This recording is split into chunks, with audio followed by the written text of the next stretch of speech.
is and has always been a global conspiracy against the sovereign psyche.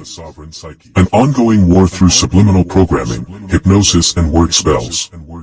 With cunning and covert expression, the third eye has infiltrated the minds of all who have interest in certain knowledge and topics, or those who according to their experience have achieved certain mental states, or the ones who claim to have insight into particular hidden operations or motives, etc.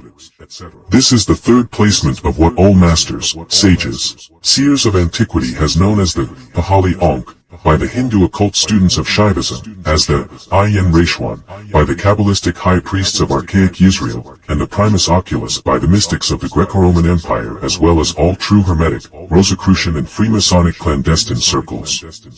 This is the first eye. The third eye placement doctrine that has blinded the entire world has a hidden meaning and intent. The third eye acknowledgement phenomenon is not by accident and is masked as a resurgence of consciousness and a false awakening of the masses. Yes.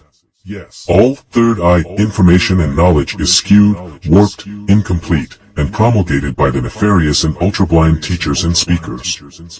The eye you saw with while in your mother's womb was not your flesh eyes in front of your face. The original eye, the first eye, is what the world ignorantly refers to as the third eye, placing one of either the left or right eye's primary and the mind's eye, the inner eye, the first eye, in third place. In this we will not go into the details of the operations of the two flesh eyeballs which are of no concern here. When operating from the first eye of an opposite, another person, a first eye that is not yours, you become the third eye, seeing through the first eye of the one you give your allegiance to, attention to, and adherence to. When a person is looking at you, facing each other, exchanging ideas, interchanging energies, accepting impressions and etc., you are only going according to the two eyes you see looking at you and your first eye, your inner eye, clothing the object with the positive or negative thoughts of your mind's eye which is the first observer, the first eye. Also the thoughts and ideas of the one beholding you is coming from their first eye, not the two eyes looking at you. It is so detrimental to understand that it was so necessary for the sound and symbol of what establishes an individual's identity to be exactly what sounds like what is needed to have individuality and an identity, I, and I, as in I am. This is not a mere accidental homophone, this is intentional wordcraft and word magic. Those that have an I am to see, let them I am. When operating from the I am or the first eye of another person, you relinquish your rights and your lefts, becoming the right or left eye of the one observing you, which is the third eye, going either direction wherever wanted by the first eye of him or her. The human being possesses three eyes, and just as there are three initial degrees of Freemasonry and until reaching the last one which appears to be the third one, but without that so-called 3RD degree none can enter any other degrees above it. That first degree before all other degrees must be obtained. Just as all master builders who have created great sites for all eyes to see were seen first in the mind of them. How can a spiritual person enunciate third eye, referring to the first eye concerning spiritual matters, by placing the material/physical eye's observations first? This information goes beyond the gland.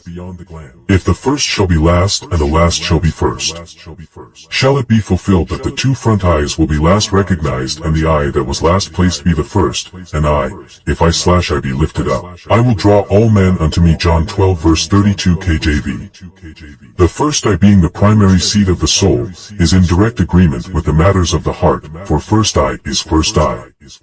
First eye. I come first.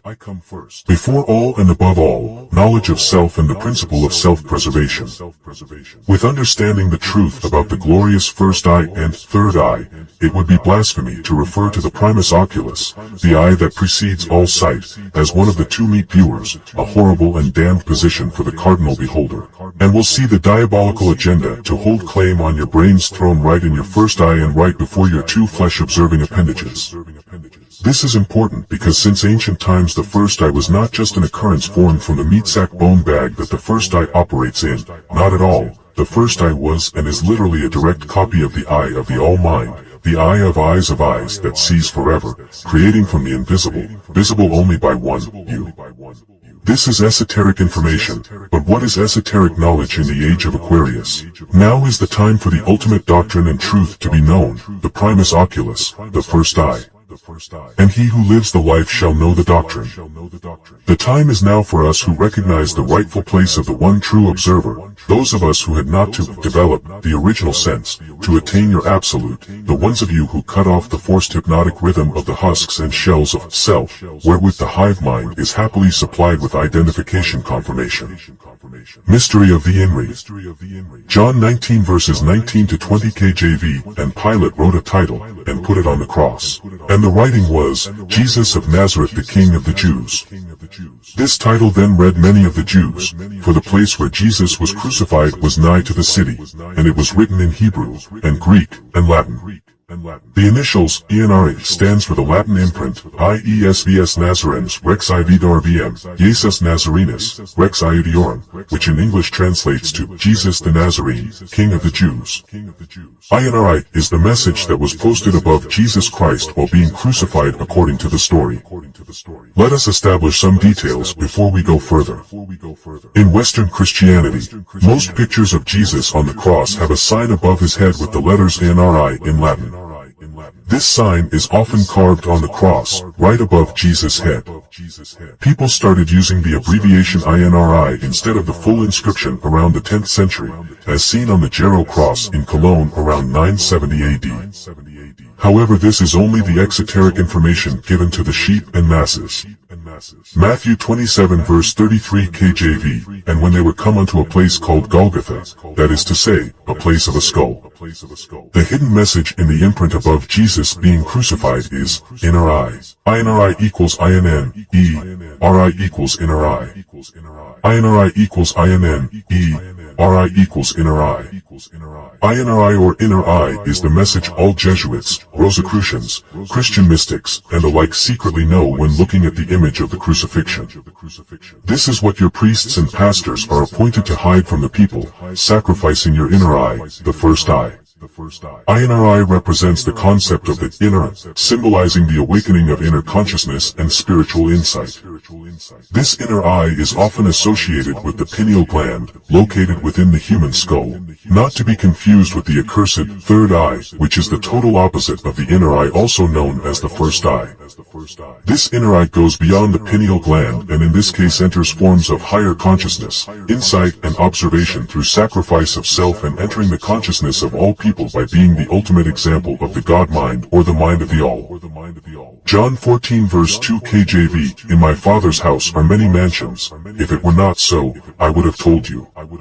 According to ancient esoteric teachings, such as those of the Essenes and early Gnostics, Jesus Christ, or Yeshua, can be seen